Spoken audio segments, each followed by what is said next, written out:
السلام علیکم ناظرین کرونا کے بعد اگر ہمیں اس صدی میں کسی چیز سے خطرہ ہے تو وہ ہے کلائمیٹ چینج سے رونما ہونے والی خطرناک تبدیلیاں. جہاں پوری دنیا میں اس موسمیاتی تبدیلی سے متعلق احتیاطی تدابیر اور پبلک اویئرنیس پر کام ہو رہا ہے، وہیں ایس ٹی وی نے بھی اپنا حصہ اور ذمہ داری نبھانے کی کوشش کی ہے. آج ہمارے ساتھ مہمان شخصیت ہیں پی ایچ ڈی اسکالر شعبہ ماحولیات محمد فرقان مختار صاحب. السلام علیکم. وعلیکم السلام. فرقان صاحب، سب سے پہلے ہمارے ناظرین کو بتائیں کہ یہ کلائمیٹ چینج ہے کیا؟ بسم اللہ الرحمن الرحیم. میں بے حد مشکور ہوں ہارون صاحب، آپ نے اس اہم موضوع کی طرف توجہ دلانے کے لیے ایس ٹی وی کے پلیٹ فارم پہ دعوت دی. تھوڑا اونچا بولیں. کلائمیٹ چینج، موسمیاتی تبدیلی موجودہ صدی کی ایک بہت بڑی پرابلم سمجھی جا رہی ہے، اور یونائٹڈ نیشن نے اپنے مختلف فورم کے تھرو اس کے اوپر کافی زیادہ پبلک اویئرنیس کے اوپر بھی اور احتیاطی تدابیر کے لیے بھی کام کیا ہے. ٹھیک ہے. میں سب سے پہلے بتاتا چلوں اپنے تمام ناظرین کو کہ موسمیاتی تبدیلی یا کلائمیٹ چینج آسان الفاظ میں ہے کیا. ایک لمبے عرصے تک فضائی کمپوزیشن میں انسانی اور قدرتی سرگرمیوں کی وجہ سے رونما ہونے والی تبدیلیاں، جن سے بارشوں کا عمل، سیزنز کی چینجنگ کا عمل اور اس طرح کے مختلف انوائرمنٹل جو چینجز رونما ہو رہے ہیں، اس سارے کو مجموعہ کو کلائمیٹ چینج سے منسوب کیا جاتا ہے. کلائمیٹ چینج انسانی سرگرمیوں سے پہلے قدرتی طور پہ بھی ہوتا رہا ہے. قدرتی طور پہ رونما ہونے والی جو سرگرمیاں ہیں، ان میں زمین جس مدار کے گرد گھومتی ہے، اس مدار کا مختلف سائنٹسٹ کے مطابق، مختلف اسکول آف تھاٹس کے مطابق ایک خاص تبدیلی ہوتی ہے، اور اس کے لیے زمین کے پاس 10,000 سال سے لے کے 1,00,000 سال تک کا عرصہ ہوتا ہے، جس میں وہ اپنے مدار کی شکل تبدیل کرتی ہے. کبھی وہ گول ہوتی ہے یا وہ کبھی بیضوی کی طرح ہوتی ہے. ٹھیک ہے. دوسری وجہ جو قدرتی طور پہ سمجھی جاتی ہے وہ سولر ریڈیشن ہے، کہ ان میں کسی ٹائم پہ شدت ہوتی ہے اور کچھ سالوں کے بعد وہ شدت کم ہو دکھائی جاتی ہے. اور جب وہ کم دکھائی دیتی ہے تو اس کی طرف جو ارتھ ہے یہ کولڈ ایج کی طرف، یعنی کہ ٹھنڈی سرگرمی کی طرف رجوع کر جاتی ہے.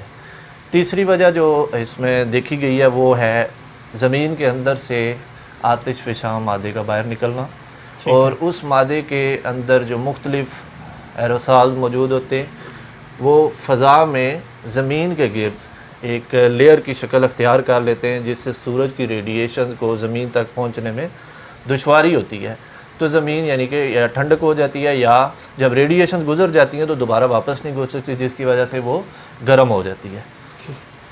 لیکن یہ قدرتی عمل ہے، اور قدرت اپنے کسی بھی عمل میں ہر طرح سے توازن رکھتی ہے، بشرطے کہ اس کو کوئی انسانی سرگرمیاں کسی طریقے سے اس توازن کو خراب نہ کرے. ٹھیک ہے. ہماری توجہ باقی ساری دنیا کی طرح بھی انسانی سرگرمیوں کی طرف ہے، جو اس ساری تبدیلی میں ایک اہم رول ادا کر رہی ہے. ٹھیک ہے.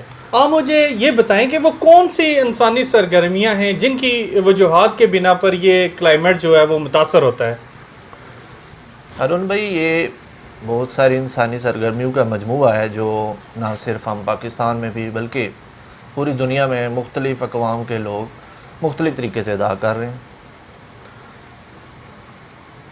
انڈسٹریلائزیشن جب سے یہ ٹرم یوز ہوئی ہے، اور جب سے انسان نے اپنی سہولت کے لیے نت نئی آسائشوں کی بنوانے کے عمل کو شروع کیا، یا ایک جگہ سے دوسری جگہ سفر کرنے کے لیے گاڑیوں کا، ہوائی جہازوں کا استعمال شروع کیا، تو اس نے فوسل فیولز پر انحصار کیا. سب سے جو بڑی وجہ اس وقت سمجھی جا رہی ہے وہ فوسل فیولز کا جلانا، اور اس کے نتیجے میں پیدا ہونے والی گرین ہاؤس گیسز. ان گرین ہاؤس گیسز میں سب سے زیادہ حجم کاربن ڈائی آکسائڈ کا ہے، اور کاربن ڈائی آکسائڈ کے علاوہ میتھین، نائٹرس آکسائڈ اور آبی بخارات، یہ 4-5 چیزیں ایسی ہیں جو گرین ہاؤس گیسز کا مجموعہ ہے. اب ان کا گرین ہاؤس گیسز کا مختلف حجم ہوتا ہے، جو ایک اگلا عمل ہوتا ہے جس کو گرین ہاؤس ایفیکٹ کہا جاتا ہے، وہ کاز کرتی ہیں. اس گرین ہاؤس ایفیکٹ کی وجہ سے جو زمین کا درجہ حرارت ہے یہ دن بدن بڑھتا ریکارڈ کیا گیا ہے. ٹھیک.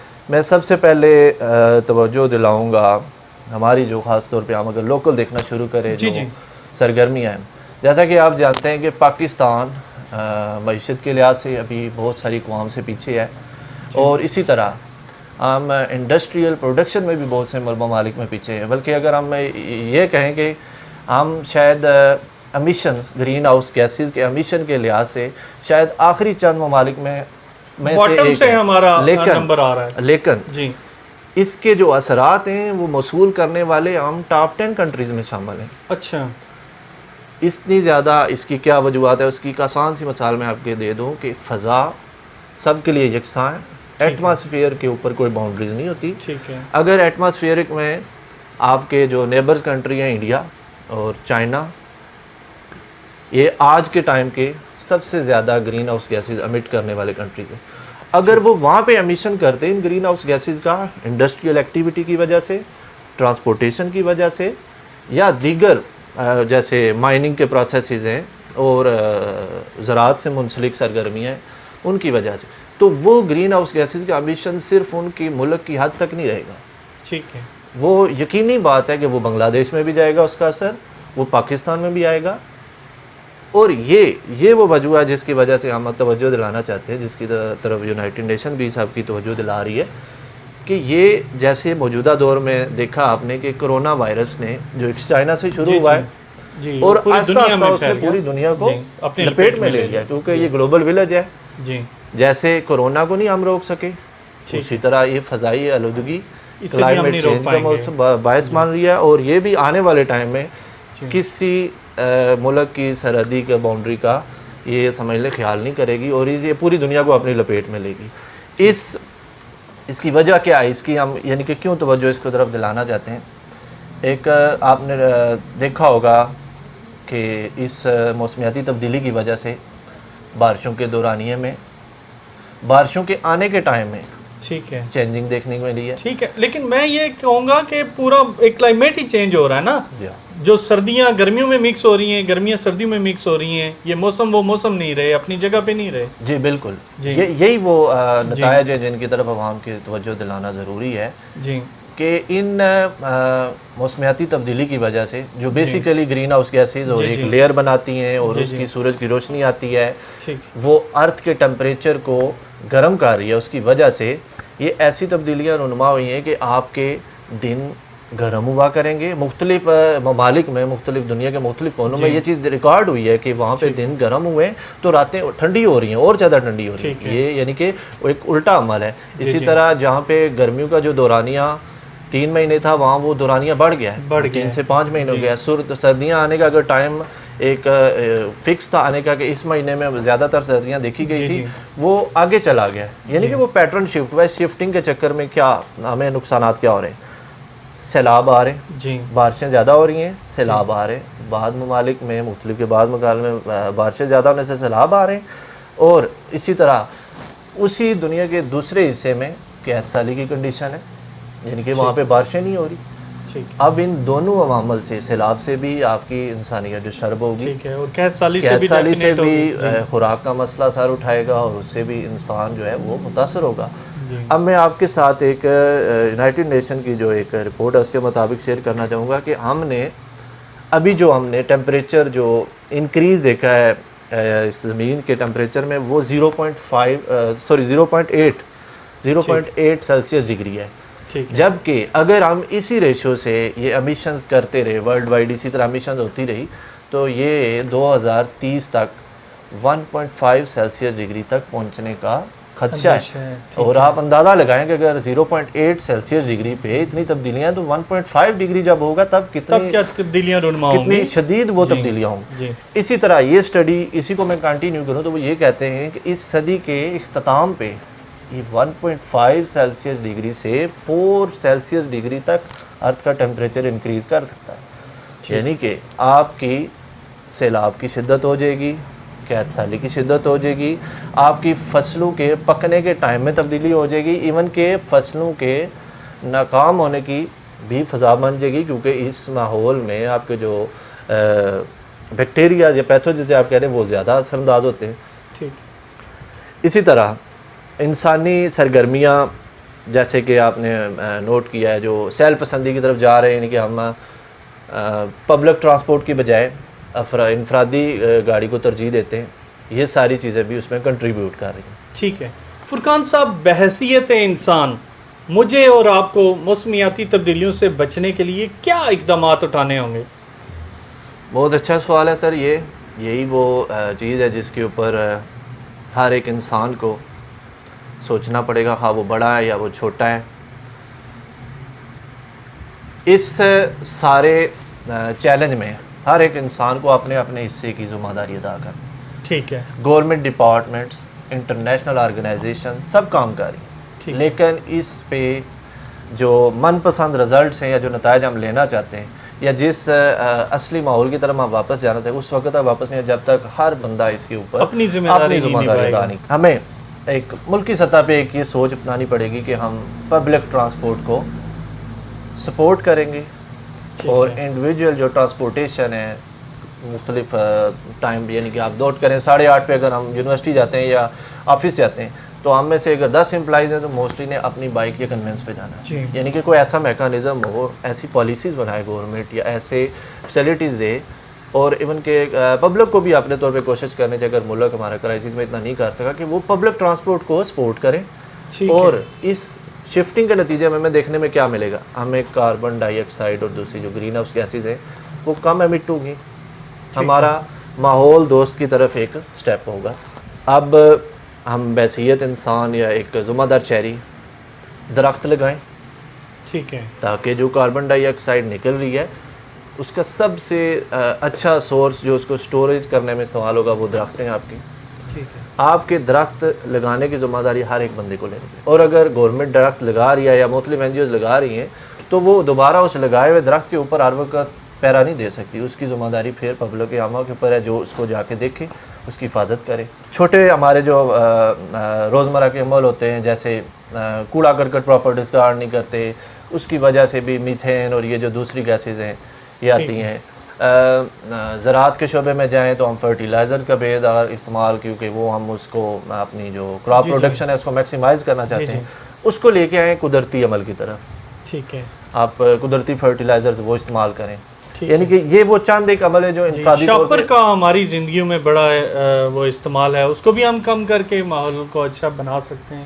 سر بالکل، کیونکہ میں اگر یہاں کی آپ کو مثال دوں کہ ہم جو یہ شاپر یوز کرتے ہیں اس کو ہم بڑے غیر ذمہ دار طریقے سے ڈسکارڈ کرتے ہیں۔ جی، آپ نے یہ دیکھا کہ ان کو پھر بلدیہ اکٹھا کر کے کسی جگہ پھر آگ جلاتی ہے، وہ آگ جلانے کا عمل پھر آپ کو کاربن ڈائی آکسائڈ دے رہا ہے، اور اس کاربن ڈائی آکسائڈ کو جس نے درختوں نے ابزارب کرنا تھا، اس درختوں کو آپ انفراسٹرکچر میکسیمائز کرنے یا ہیومن ڈیولپمنٹ کے چکر میں کاٹ رہے ہیں، یعنی کہ وہ کاربن ڈائی آکسائڈ پھر آپ کی فضا میں۔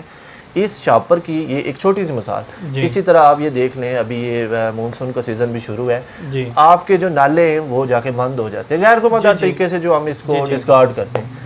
اسی طرح یہ شاپر اگر ہم سوائل کے اندر بھی اس کو کچھ ٹائم رکھ کے چیک کریں تو یہ کئی سال جو سائنٹیفک ریسرچرز کے مطابق یہ ڈیکمپوز نہیں ہوتا، اور اس کا پھر یہ نتیجہ کیا دیتا ہے؟ نتیجہ جو مائکروبیل ایک ایکٹیویٹی ہوتی ہے جو زمین کو ہیلدی رکھتی ہے، سوائل کو فار کراپ پروڈکشن پرپز، وہ نہیں ہو پاتی، وہ رک جاتی ہے یا وہ کم ہو جاتی ہے۔ تو یہ دیکھیں آپ کے شاپر کا ایک آؤٹ کم ہے۔ میں اپنے ان گھروں میں موجود جو ہمارے بچے ہیں یا جو ہماری مائیں بہنیں ہیں ان کو یہی گزارش کروں گا کہ ایک یہ جو ٹرینڈ بن چکا ہے کہ ہر چیز کے لیے ہم بازار سے ایک الگ شاپر لیتے ہیں، اس کو ختم کریں۔ آپ اپنے گھروں میں جو بچنے والے ایکسٹرا کپڑوں کے جو پیسز ہوتے ہیں ان کو اکٹھا کر کے کپڑے کا بیگ بنائیں، جو ایک انتہائی اس کو اچھا عمل سمجھا جا رہا ہے اس پولیتھین بیگ کے ریپلیسمنٹ کے لیے۔ آپ اس کے اندر بازار سے اپنی جو شے خرد و نوش یا ضرورت کی شے وہ لے کے آئیں۔ ٹھیک ہے۔ اسی طرح اگر آپ کو بالفرض مجبوری کے تحت ڈسپوزیبل برتن میں کھانا پڑ گیا ہے یا آپ کو زیادہ شاپر کی ضرورت پڑ گیا تو پھر ان کو پراپر ڈسکارڈ کریں، ذمہ داری کا احساس کریں۔ ہر بندے نے اپنی ذمہ داری سے وہ کام کرنا ہے کہ آپ اس کو پراپر ڈسکارڈ کریں، جہاں سے اس کا نہ سائل کے اوپر اس طرح اثر ہو، نہ واٹر بلاکیج ہو، جس کی وجہ سے آپ کی آگے چل کے سمندری جو آپ کی آبی حیات ہے وہ بھی ڈسٹرب ہوتی ہے۔ اسی طرح اگلی جو چیز کرنے کی، کیونکہ ہم ممبر میں رہ کے یا اوور آل پاکستان میں رہ کے ہماری تو اتنی انڈسٹریل ایکٹیویٹی نہیں ہے جو میں یہ کہوں کہ ہمیں وہ روکنے کی ضرورت ہے یا وہ کرنے کی ضرورت ہے۔ اس کے لیے گورنمنٹ ایک اچھے جو سٹیپس ہیں وہ لے رہی ہے۔ اب بحیثیت سٹیزن ہم نے کیا کرنا ہے؟ ٹھیک ہے، ہم نے ٹرانسپورٹیشن کو ٹھیک ایکو فرینڈلی لے کے آنا ہے. بائی سائیکل کا یوز ہو گیا. ٹھیک ہے، اگر ایک ایسی ڈیسٹینیشن پہ جانا جہاں پبلک ٹرانسپورٹ ایزیلی اویلیبل ہے تو آپ اپنی ذاتی کار کے بجائے اس پبلک ٹرانسپورٹ کو پریفر کریں. ٹھیک ہے، تیسری چیز جو سب سے خاص ہے جس کا ہمیں اسلام نے بھی حکم دیا ہے کہ آپ درخت لگائیں اور ان کی حفاظت بھی کریں. ٹھیک ہے، یہ درخت ہی ہیں جی جی جنہوں نے آپ کے انڈیا، چائنا، بنگلہ دیش، امریکہ یا دوسرے ممالک جن کی پھیلائی ہوئی یہ گرین ہاؤس گیسز ہیں جی ان کے تدارک کے لیے استعمال ہوں گے. یہ درخت لگائیں گے تو اس سے آپ کا جو ٹیمپریچر ہے وہ کم ہوگا. یہ فضا میں سے CO2 کو ابزارب کریں گے، آپ کو آکسیجن دیں گے. ٹھیک ہے. یہ درخت آپ کو خدا نہ خواستہ اگر کوئی سیلابی صورتحال ہوتی ہے تبھی تو بھی زمینی یہ کٹاؤ موزوں سے میں، بچائیں گے. جی ٹھیک، یہ درخت ہر لحاظ سے آپ کے لیے فائدے مند ہے. تو اگر یہاں پہ کچھ ہمارے جو شہری ہیں پہاڑی علاقوں میں بھی رہتے ہیں ان کو مشکلات ہیں، ایندھن جلانے کی ضرورت پڑتی ہے، تو وہ اس کو ایسے سسٹینیبل وے میں یہ کام کریں کہ اگر ان کو کٹائی کی ضرورت پڑتی ہے تو ٹھیک ہے، لیکن اس سے ڈبل ان کو لگائیں بھی اور ان کی حفاظت ٹھیک بھی ہے. کریں کیونکہ یہ آپ کے لیے ہی ہیں. جی جی ان کو آپ نے استعمال کرنا ہے اور یہ آپ کی بقا کی ضمانت ہے. بالکل بے شک. تھینک یو سو مچ. بہت شکریہ فرقان صاحب آپ کا. جی ناظرین آج آپ نے فرقان صاحب کی باتیں سنی. ناظرین یہ ماحول ہمارا ماحول ہے، اس کو بچانے کے لیے ہم ہی نے کوشش کرنی ہے کہ ہم اس کو کیسے صاف ستھرا اپنے ماحول کو رکھ سکتے ہیں. ناظرین انہی الفاظ کے ساتھ ہارون رشید کو اگلے پروگرام تک اجازت دیجیے. اللہ حافظ.